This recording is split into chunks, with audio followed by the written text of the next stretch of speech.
A paz do Senhor, meus irmãos, a leitura diária de sábado, 8 de julho de 2023, tem como título: O corpo do cristão é morada do Espírito Santo. O texto bíblico encontra-se na primeira carta de Paulo aos Coríntios, capítulo 6, versículo 19, que diz assim: Ou não sabeis que o nosso corpo é o templo do Espírito Santo, que habita em vós, proveniente de Deus, e que não sois de vós mesmos? Queridos, o grande objetivo do apóstolo Paulo, ao escrever esse versículo, é lembrar ali aos coríntios, e não só eles, mas a todos os cristãos, que o Espírito Santo habita dentro de nós, pois mesmo o corpo físico de cada cristão pertence ao Senhor. Aqui, queridos, é interessante saber que dois termos gregos podem ser traduzidos como templo. O primeiro é hieron, e indica todo o complexo que formava o templo em geral. Já o segundo é naos, e refere-se especificamente ao templo em si, ao lugar mais sagrado.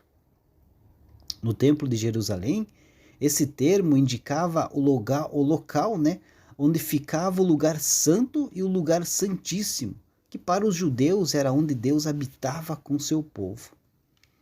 O apóstolo Paulo utiliza então justamente esse segundo termo, naos, para indicar que é no corpo individual de cada cristão que o Espírito Santo de Deus fixa a residência. Sem dúvida, muita gente não compreende tamanha honra que está envolvida nessa verdade. Palácios e mansões esplendorosas podem servir de habitação a reis, príncipes, celebridades e pessoas importantes. Mas apenas o corpo daquele que foi redimido por Cristo é que pode servir de morada para o Espírito Santo.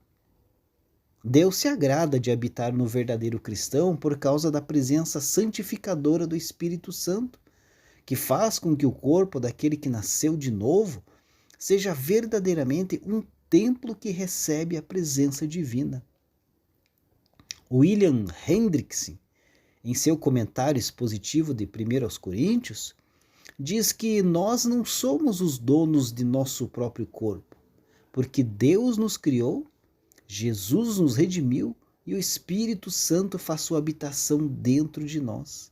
E continua, por Deus ser dono de nosso corpo, nós somos mordomos dele e precisamos então prestar contas a ele. Isso, queridos, realmente é uma verdade absoluta. No contexto aqui do capítulo 6 de 1 Coríntios, o apóstolo fala que o cristão é o templo do Espírito Santo ao tratar especialmente, acerca do problema da imoralidade sexual, demonstrando que quem pratica tal coisa acaba profanando a habitação do Espírito, resultando tanto em dano espiritual como físico, para si e para os outros. Todavia, a mesma verdade se aplica a todas as práticas pecaminosas que afrontam a santidade de Deus e transgridem a sua lei. Ao escrever aos Gálatas, o mesmo apóstolo Paulo ressaltou que as obras da carne caracterizam aqueles que andam segundo as suas próprias concupiscências, mas as virtudes do fruto do Espírito Santo identificam aqueles que vivem e andam segundo o Espírito.